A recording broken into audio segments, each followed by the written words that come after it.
Video देखने वालों को नमस्ते। तो आज हम बात करेंगे जो एग्रीकल्चर रिफॉर्म बिल जो इस समय पास हुए हैं राज्यसभा लोकसभा पे, जिस पर एक बहुत बड़ा हंगामा चल रहा है उसके बारे में। तो हंगामा जो है कुछ ज़्यादा ही चल रहा है। हमने जो है अभी संजय सिंह को कुश्ती लड़ते हुए देखा। राज्यसभा स्पीकर की टेबल के पास जो है लोग चढ़ रहे हैं और बिल को फाड़ रहे हैं। तो बहुत ही एक घिनौनी चीज़ जो है हो रही है, जो कि किसी भी देश की संसद में जो है नहीं होनी चाहिए। तो ऐसे घटिया काम जो है हो रहे हैं, तो आप देखिए ये बड़ी शर्मनाक बात है। अब मज़े की बात यह है कि जिस चीज़ का ये लोग आज जो विरोध कर रहे हैं वो खुद ही इसके समर्थक कभी हुआ करते थे। तो 2013 में जो है कांग्रेस ने अपने चुनावी घोषणा पत्र में जो है ये बात कही थी कि वो जो है एपीएमसी एक्ट में संशोधन करेंगे। किसान जो है अपना सामान जो है मंडी के बाहर बेच पाएगा, ऐसा जो है वो कानून बनाएंगे, ऐसा जो है कहा था। और खुद राहुल गांधी ने आके जो है ये प्रेस कॉन्फ्रेंस करके जो है यही बात की थी। और साथ में 2012 में कपिल सिब्बल ने तो संसद में जो है इसके ऊपर लंबा चौड़ा भाषण भी दिया था कि जो है ये मंडी जो है, जो बिचौलिए हैं, जो मिडिल मैन हैं, वो किसानों का शोषण कर रहे हैं, इनको हटाना चाहिए। इस पर जो है वो खुद इन्होंने जो है भाषण दिया था और आज जो है ये इस पर विरोध कर रहे हैं। तो ये जो है दुख की बात है कि विपक्ष में जो लोग होते हैं उन्होंने ये मान के रखा है कि विपक्ष में होने का मतलब ये है कि हर चीज़ का हमें विरोध ही करना है, भले ही सामने कितना भी अच्छा काम हो रहा हो, हमें बस विरोध करना है। तो ये एक घटिया एटीट्यूड जो है हमारे देश के विपक्ष का हमेशा से रहा है, जब से देश आज़ाद हुआ है, जो नहीं होना चाहिए। अब ज़रा देखिए इसकी बिल की हमें क्यों ज़रूरत है, क्यों जो है इस तरह की चीज़ों की ज़रूरत है। तो देखिए ये एक खबर है, किसान 1000 किलो जो है अपना प्याज बेचता है और उसको 1 रुपये मिलते हैं। तो ये चीज़ें बड़ी आम सी रहती हैं, आपने भी अखबारों में पढ़ा होगा। जब भी फसल का सीज़न आता है, आलू के दाम, प्याज के दाम इतने ज़्यादा गिर जाते हैं कि किसान जो है अपनी लागत भी नहीं निकाल पाता। तो ये बड़ी कॉमन सी चीज़ है जो है हमारे देश में। और उसके बाद जो है ऑफ सीज़न जब होता है तो प्राइस जो है वो मल्टीप्लाई भी हो जाते हैं, 100 रुपये 150 रुपये जो है प्याज पहुंच जाता है। तो ये टोटल जो है मिस मैनेजमेंट वाली चीज़ होती है। तो देखिए कितना सस्ता किसान बेच रहा है, पर हमें इतना सस्ता जो है कभी नहीं मिलता। अब इसके साथ जो है एक नई समस्या पैदा होती है एमएसपी रिलेटेड। तो प्रॉब्लम क्या होती है कि किसान, जैसे आपने देखा कि प्याज जो है जिसके जो सरकार नहीं खरीदती है सीधा, तो उसके भाव कितने गिर जाते हैं। आलू जो है वो नहीं खरीदती तो कितने गिर जाते हैं। टमाटर जो है नहीं खरीदती तो कितने गिर जाते हैं और कितने ज़्यादा बढ़ भी जाते हैं। तो क्या होता है, जब ऐसी जगह जो है जब जहाँ पे किसानों का शोषण ज़्यादा होता है, तो किसान सोचता है कि यार मैं ये वाली फसल क्यों उगाऊं, मैं वो फसल उगाने जाता हूँ ना जो कि सरकार सीधे खरीदेगी, जिस पर गारंटी है कि मुझे इतना पैसा मिलना ही मिलना है। तो किसान ये सोचता है और वो फसल ही जाके उगाने लगता है। अब इसका नतीजा देखिए क्या हो रहा है कि गेहूं का जो प्रोडक्शन है हमारे देश में हर 5 साल में डबल होता जा रहा है। पैडी का जो है, चावल का जो है वो 70% बढ़ रहा है। और इसका नुकसान ये हो रहा है कि ये चीज़ हमें इतनी ज़्यादा नहीं चाहिए जितना हम जो है उगाने में लगे हुए हैं। और इसका नुकसान हमें ये हो रहा है कि जो चीज़ उगाई जा सकती है वो हम नहीं उगा रहे हैं। अब जैसे तिलहन की बात करें, दलहन की बात करें, तो ये हमें इंपोर्ट करना पड़ता है दूसरे देशों से, इतनी ख़राब स्थिति है। तो हमारे खाद्य तेल हैं वो मैक्सिमम इंपोर्ट होते हैं। तो देखिए जो चीज़ हम खुद उगा सकते हैं वो हम दूसरे देश से खरीद रहे हैं। और जो 2-4 चीज़ें हैं जो सरकार जिनके खरीदती है, तो वो हम इतनी ज़्यादा उगाने में लगे हुए हैं क्योंकि सरकार खरीद रही है। अब ये उगा लिया हमने, अब इसका नतीजा क्या होता है कि रखने की जगह नहीं, क्योंकि सामने तो डिमांड है ही नहीं, इतना हमने प्रोड्यूस करके रख लिया, उतना तो कोई खपत है ही नहीं इतने गेहूं की, चावल की। तो क्या होता है, ये जाके मंडियों में जो है जाके सड़ता है। तो जो एफसीआई के गोदाम है उनके हाल जो है इस प्रकार के होते हैं और ये जो है अनाज जो है सड़ रहा होता है। और इसमें से भी इतना ज़्यादा आज के समय में आ रहा है कि इसीलिए जो जो योजनाएं चलती हैं सरकार की, 1 रुपये में गेहूं ले लो, 1 रुपये में चावल ले लो, गरीबों को बांट, वो एक्चुअल में इसलिए चलती हैं क्योंकि ये भंडारण क्षमता हमारे पास नहीं है और कुछ स्टॉक जो है वो क्लियर हो जाए, इसलिए जो है ये काम सरकारें करती हैं। तब इससे भी देश के टैक्स पेयर का डबल लॉस होता है। अब देखिए सरकार गेहूं खरीद रही है 25 रुपये के भाव पे, उसमें स्टोरेज की कैपेसिटी जोड़िए, ट्रांसपोर्टेशन का जोड़िए, तो और भी ज़्यादा हो जाता है। और वो आम आदमी को फिर जो है सो कॉल्ड गरीबों को जो है बांट देती है 1 रुपये 2 रुपये। तो सीधा 24 रुपये 25 रुपये का जो घाटा सरकार लेती है, वो कोई बीजेपी या कांग्रेस अपनी जेब से तो डालते नहीं है, वो हम जैसे लोग आम लोगों से ही लेते हैं। तो पेट्रोल पे टैक्स बढ़ा दिया, डीजल पे टैक्स बढ़ा दिया और वो घाटा जो है इस प्रकार से पूरा किया जाता है। तो ये जो गलत सिस्टम है, ऐसा नहीं है कि इससे सिर्फ किसानों पर असर पड़ता, हर व्यक्ति को असर पड़ता है, हम पे भी पड़ता है, आप पे भी पड़ता है। तो ये सब चीज़ें जो है वो बंद होनी चाहिए।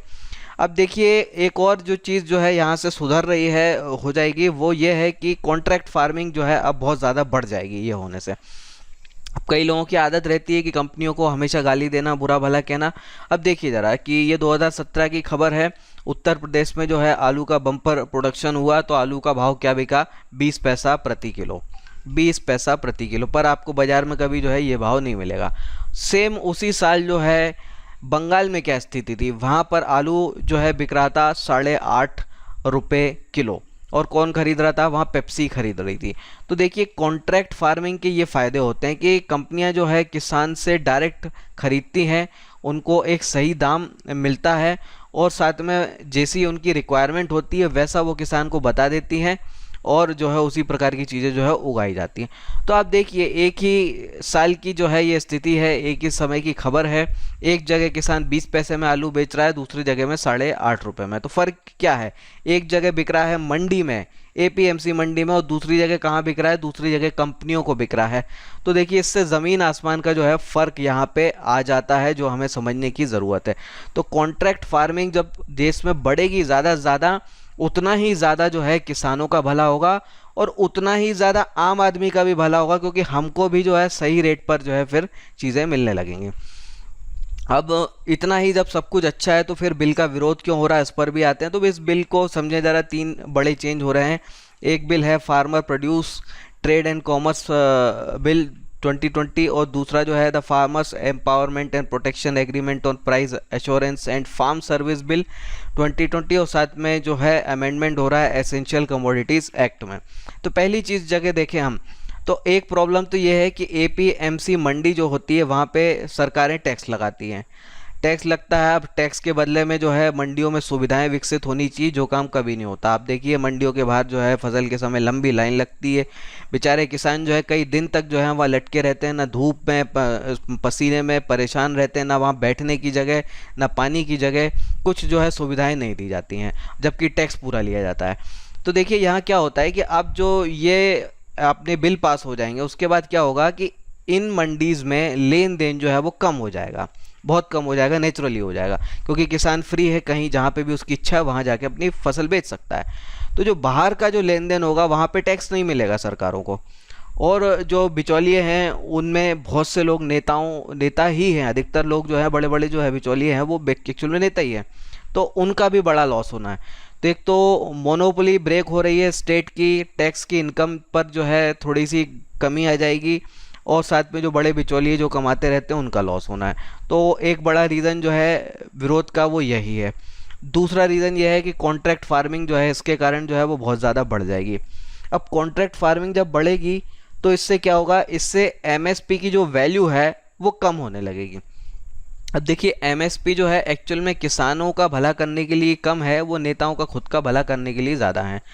तो ये जो है इस एमएसपी के बहाने जो है किसानों को ऐसा दिखाया जाता है, देखो भाई हम तुम पे कितना बड़ा एहसान कर रहे हैं, तुम्हारी फसल को जो है हम ऊंचे दाम पे खरीद रहे हैं, खरीदने की हम गारंटी दे रहे हैं। तो ये जो है होता है।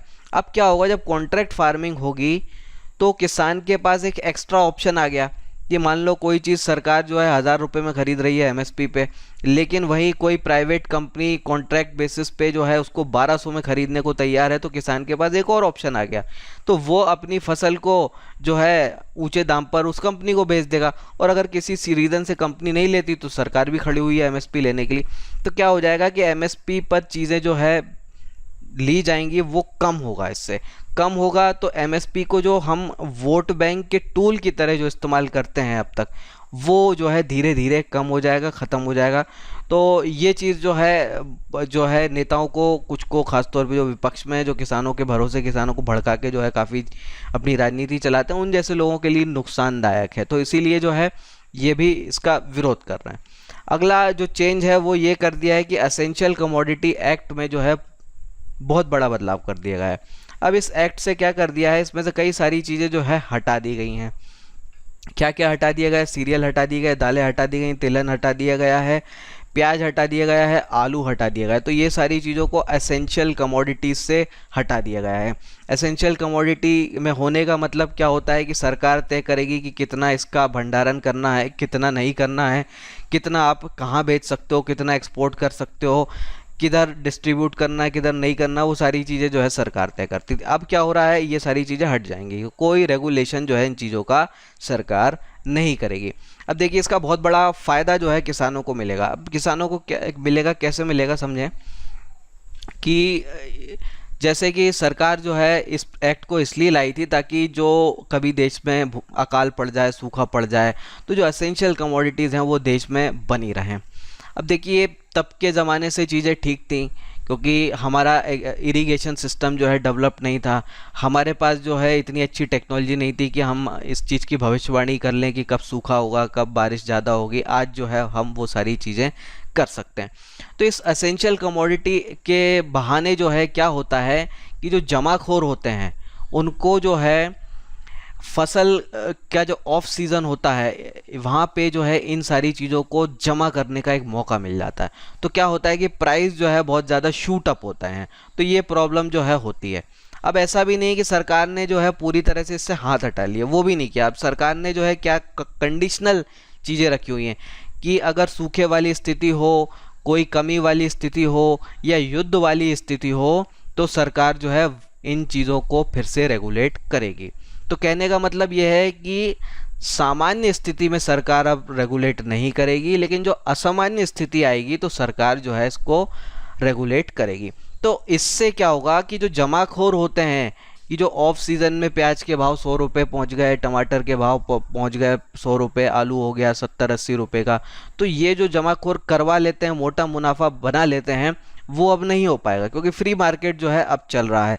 तो एक स्पेशल सिचुएशन में ही जो है सरकार इन चीज़ों को रेगुलेट करेगी, मोस्ट ऑफ द टाइम जो है वो इससे बाहर रहेगी। और क्योंकि अब हमारी टेक्नोलॉजी काफ़ी ज़्यादा बेहतर हो गई है, हम फोरकास्ट कर सकते हैं कि बारिश जो है कैसी रहेगी, उसके हिसाब से सरकार जो है अनुमान पहले से लगा के प्लानिंग अपनी कर सकती है। तो ये चीज़ भी किसानों के लिए बहुत बढ़िया है। अब देखिए इस देश में अक्सर हम खबरें सुनते रहते हैं कि इधर किसानों ने आत्महत्या की, इधर जो है ऐसा हुआ वैसा हुआ, कर्ज के कारण किसान परेशान है। लेकिन अगर हम देखें जो राजनीति में जो किसान हैं, सो कॉल्ड किसान हैं, उनकी इनकम जो है हमेशा एग्रीकल्चर से बढ़ती ही रही है, बढ़ती रही है, कभी कम नहीं हुई है। अब ये कैसे हो रहा है? ये सब इसीलिए होता है क्योंकि ये जो घटिया सिस्टम हमारा अब तक का एग्रीकल्चर का चलता रहा, इसमें किसी का भला होता था तो जो मिडिल मैन का होता था और नेताओं का होता था। अब ज़रा समझिए इसको कि जैसे सुप्रिया सुले जो हैं वो 9 एकड़ के खेत से 61 करोड़ रुपए कमा लेती हैं, वैसे ही शरद पवार जो है बहुत बड़ा करोड़ों में जो है बनाते हैं। चिदम्बरम के बारे में सुना था कि वो गोभी उगा के जो है करोड़ों कमा लेते हैं। हिमाचल प्रदेश के जो मुख्यमंत्री थे वीरभद्र, वो भी जो है कई करोड़ों के जो है सेब जो है वो कमा लेते हैं छोटे से खेत के। तो ये जो गड़बड़ें होती रहती हैं कि, और यहाँ तक कि बॉलीवुड के लोग भी कई जो है ऑन रिकॉर्ड जो है किसान हैं। तो हमारे देश में जो है एक्चुअल में जो इनकम टैक्स में से जो छूट ली जाती है एग्रीकल्चर इनकम के बहाने, वो जो है देश की जीडीपी से भी बड़ी है। तो इतना बड़ा जो है यहाँ पे होता है, तो बहुत बड़ा ब्लैक मनी जो है इधर खपाया जाता है। तो ये इसका फ़ायदा आप देखिए किन को हो रहा है। तो ऐसे लोग जो हैं जो करोड़ों खेती से बनाते रहते हैं और असल का जो एक्चुअल किसान है उसके हाल क्या है वो हम जानते हैं। तो ये जो नया रिफॉर्म है इससे क्या होगा, जो जमाखोर हैं, जो मिडिल मैन है, उनके लिए तो बुरा है। किसानों के लिए बहुत बढ़िया है, उसकी इनकम बढ़ेगी, वो जहाँ चाहे अपनी फसल बेच सकता है। कॉन्ट्रैक्ट फार्मिंग के कारण जो है उसका जो रिस्क होता है बिजनेस में वो बहुत कम हो जाएगा क्योंकि पहले ही उसका एग्रीमेंट हो जाएगा कि कंपनियों के साथ, तो उसको पता होगा कि मुझे इन फ्यूचर जो है कितने मिलने वाले हैं। तो वो सारी चीज़ें जो होगी, साथ में ये सब चीज़ें जब होंगी कि प्राइवेट कंपनियां जो हैं, जो फूड प्रोसेसिंग कंपनियां जब किसानों से डायरेक्ट खरीदने की उनको छूट मिल जाएगी तो इनमें भी बड़ी ग्रोथ होगी। तो ग्रोथ के कारण फूड प्रोसेसिंग इंडस्ट्री में अच्छी खासी ग्रोथ होगी और जो है जॉब भी यहाँ पे क्रिएट होंगे। और एक जो झूठ बोला जा रहा है कि एमएसपी हटाया जा रहा है, तो एमएसपी बिल्कुल नहीं हटाया जा रहा है, एमएसपी चालू रहेगा। तो जो भी फसलें किसान सरकार को बेचना चाहता है वो बेच सकता है। सरकार ने जो है यहाँ पे एक एडिशनल ऑप्शन ज़रूर जो है किसानों को दे दिया है जिससे उनको और ज़्यादा फायदा हो। तो सर अगर किसान को लग रहा है कि एमएसपी ज़्यादा है तो एमएसपी पे सरकार को बेचा है, अगर उसको लग रहा है कि बाहर में और ज़्यादा दाम पे बेच सकता हूँ फसल तो वहाँ जाके वो बेच सकता है। तो दोनों जगह जो है फ़ायदा उसका ही है। तो ओवरऑल जो है ये बिल जो है बहुत बढ़िया है। जो भी नुकसान हो रहा है वो राजनीतिक लोगों का अपना हो रहा है, और जो किसानों को वो वोट बैंक की तरह इस्तेमाल करते हैं उसका उन लोगों का हो रहा है। तो बहुत अच्छा बिल है, इसका हमें स्वागत करना चाहिए, और जो नाटंकी चल रही है वो ना हो तो अच्छी बात है। इस पर आप अपने कमेंट्स रखिए, फिर मिलेंगे। जय हिंद।